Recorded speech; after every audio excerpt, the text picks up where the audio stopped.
Hi, welcome to Hope in the Light of Suicide. I'm Tammy White. I'm the founder and CEO of the Bobby White Foundation and your host for Hope in the Light of Suicide. First, let's thank John and Area 52 Media Group, our producers, our sponsors, my coach, mentor, friend, and of course, DeLynn Gaston with the mortgage firm for sponsoring us also. And you too could sponsor us, just like DeLynn. She is the best mortgage person, though. I tell you that every week. So,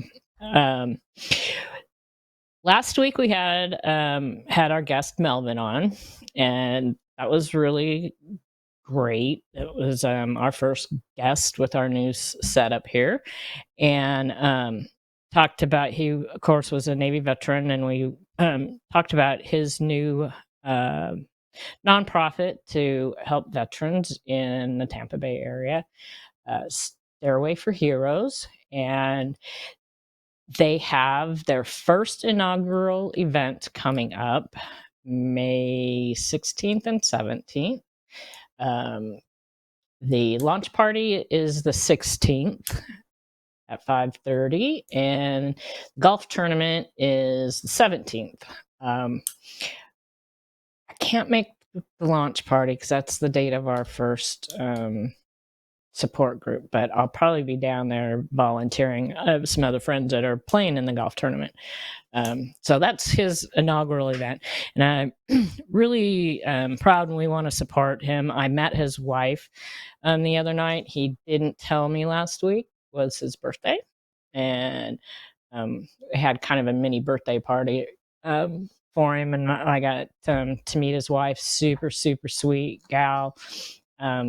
We talked a lot about about a lot of stuff, but one of the things that we were talking about, and just before we came on, we were talking about it, is the price that the military families pay, also.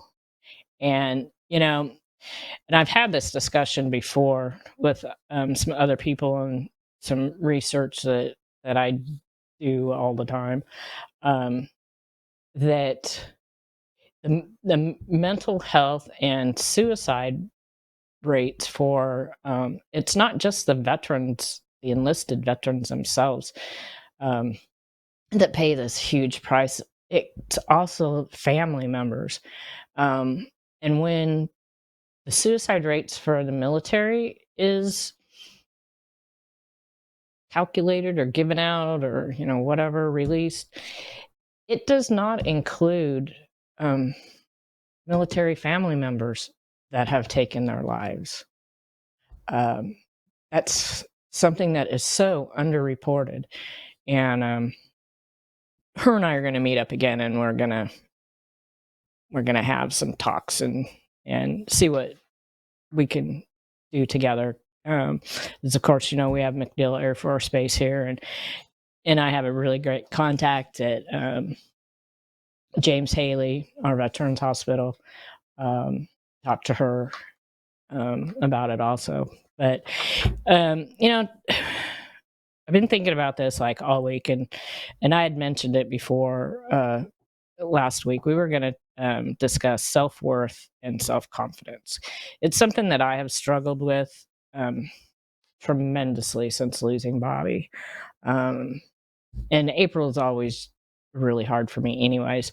But before I get into that, yesterday, of course, after I had all my stuff ready for the show, I received an email from a gal, one of the coalitions or organizations that the foundation partners with, and it is actually, let's see if I can do this. It's I can do this. From the U.S. Department Human Health and Human Services, and I did this well. I'll do it this way. They have come out with they call it their 2024 National Strategy for Suicide Prevention a bold new 10-year comprehensive whole of society approach to suicide prevention that provides concrete recommendations for addressing gaps in the suicide prevention field. And I'm not going to be able to get back to that on here because I really don't know how. But anyways, I have most of the information here. I'm just going to give you like a overview of what this is because I really haven't had time to really get into it. But they have put together a program that organizations can use some of the information from the Department of Health and Human Services because we're into May, and May is Mental Health Awareness Month, and I think that's where this is all coming from and coming out. But there are key areas of focus on a national strategy, and this can be all this is information that can be brought down to the community level. Of course, the 988 Suicide and Crisis Lifeline, they need more operators. It's better than what it was, but there's always more work to do. Health equity, intersection of suicide and substance use, youth and social media, and lethal means safety. Lethal means safety is one of the things that our Alliance for Healthy Communities here in Pasco County, our SAFE program, which is our suicide prevention coalition, that's one of the new things that we're starting to work on. Also, we're getting information together, how we're going to approach it with the gun owners, the gun shop owners in our community, along with the gun ranges. And so it's coming. It's nice to see at the national level within the suicide prevention that they're also addressing it. So that'll help us in the long run. So their thing is the call to action: care, connect, and collaborate. Well, the Bobby White Foundation has always been all about collaborating because I've always said this is not something that one organization can tackle alone. They have here, and of course, the numbers have gone up from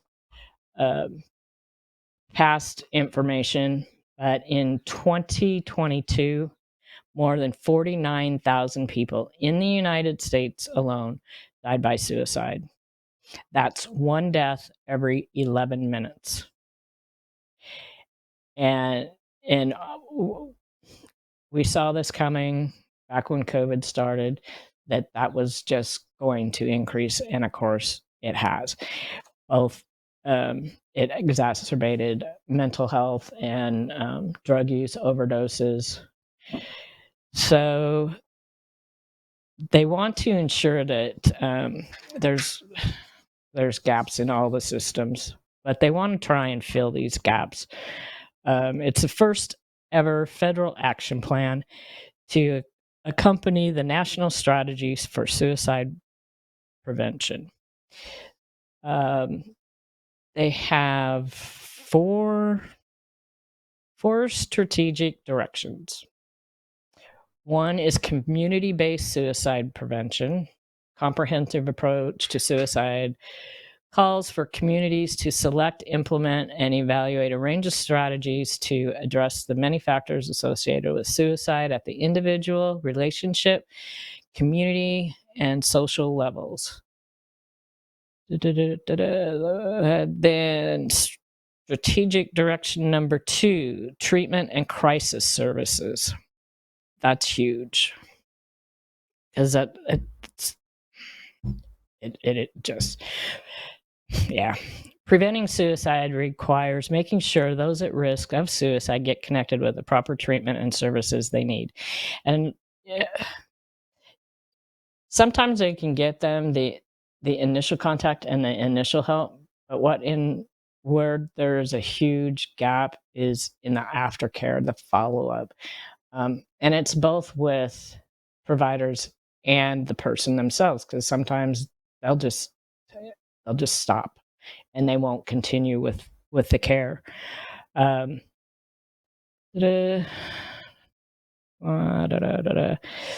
third one, surveillance, quality improvement, and research, which is getting good quality data that'll help us implement all these different strategies. Direction 3 focuses on enhancing accessible and timely data on suicide thoughts, attempts, deaths, and risk, protective factors, and promoting rigorous, can't even get that word out, research. And then strategic direction number 4, ensuring equity in health equity in suicide prevention. Includes ways that various sectors and communities can engage in work to address populations disproportionately impacted by suicide. This call to action cuts across the entire strategy and is relevant to everyone's participation in the strategy at all levels: national, state, tribal, local, and territorial. Our call to action is more than just words. It's a commitment to caring about suicide prevention requires a thoughtful strategy and intersection of prevention, intervention, and post-vention supports. Connecting to communities and culture are key protective factors for health well-being, including protecting against suicide risk. Collaborate. Carrying out a comprehensive approach relies on collaboration with public and private sector partners, people with suicide-centered lived experience, and people in populations disproportionately affected by suicide and suicide attempts. Everyone has a role to play in achieving meaningful, equitable, and measurable advancement in suicide prevention. There's a lot more to it. And they do, and there is a part of it for more support for lost survivors also, but I can't figure out how to get to that spot. But anyways, I may even put the link for this in the comments section. There's a lot to it. Like I said, I haven't got a chance to go over it all. I didn't get it until yesterday afternoon, and it was like, oh no, we need this information. But it's really good because this helps us, so we don't have to totally invent the wheel. Hopefully, makes our job a little bit easier. Maybe things will come a little bit quicker. I mean, things have changed a lot just in the 8 years since we lost Bobby, but of course it hasn't come far enough. But and again, with Mental Health Awareness Month being May, April's a really tough month for me. I thought it would be better. I mean, it was. I have to say it was, but the 29th is that's he died April 8th, and then we had a celebration of life April 29th, and so all that it ties in for me. It's just something that'll always be. So with that, and then the changes that I'm doing around the house, it just sometimes it does. It just still gets to be a lot. I had mentioned, I don't know, it was probably almost a year ago that, well, I know it was, I finally got the ceiling fixed in our bathroom, but it's been a year and I never finished painting it. Well, guess what? All I got to do is the touch-up work now. That's what I've been working on. I was trying to have April the month of completing some projects that were started. I had a bad tendency, which it's getting better because it used to be even way worse. I'd start something and then I'd freak out and I wouldn't touch it for 3 years. That's what happened with the foundation office. Um, this time, well, at least with the bathroom, it's been a year. um, and we did get the foundation office finished up. I do have some touch-up work to do, so some caulking and some touch-up painting to do to finish up in here. But and the same thing did the living room. That was kind of in a one swoop thing. That one was pretty good because I only had maybe like a week or two downtime, maybe 3 weeks downtime. But this is kind of ties into what I was going to talk about with the self-worth and self-confidence. Because I mean, I never had an issue with self-confidence prior to, and I never even looked at or even had an idea about self-worth and self-confidence until recently. And I totally believe in, the universe is going to bring you stuff when you're ready for it. And this is kind of the journey, I guess, that I've been on. I mean, I always kind of felt that way, but everything has just been way more intense since we lost Bobby. And the journey and the struggle has been a lot harder than anything else that I have ever gone through. So when he died, I mean, we had our business. He was getting ready to retire in a few years. That's one of the things I was working on was preparing for his retirement and what that was going to look like for us. I still had my business, which of course we were still going to do that, but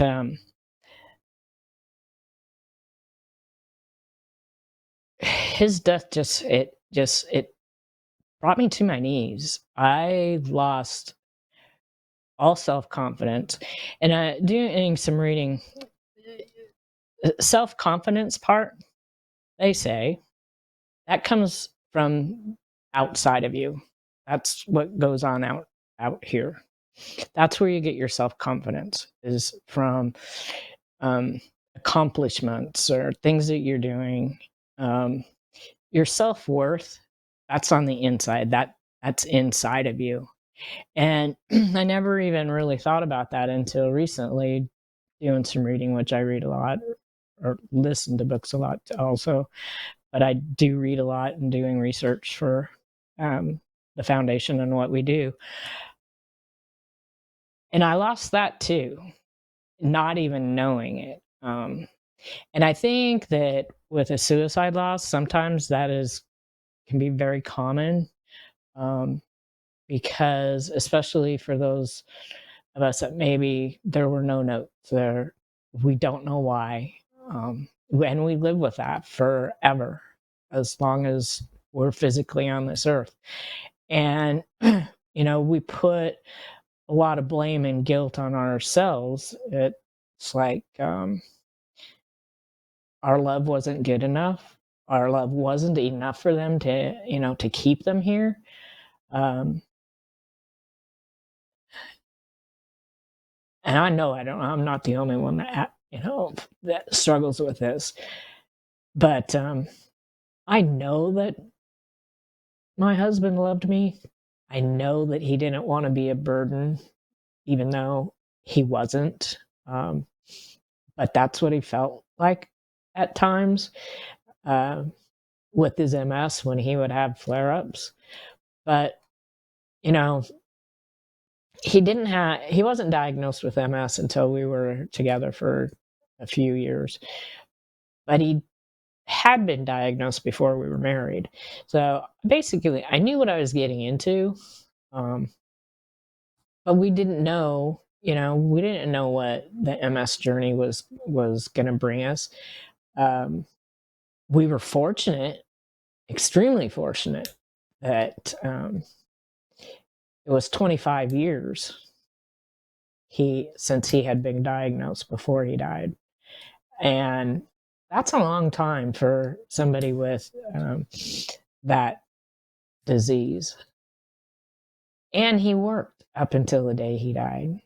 he did have times throughout the years where he had exacerbations and he couldn't work, for a little while, but he always fought through it.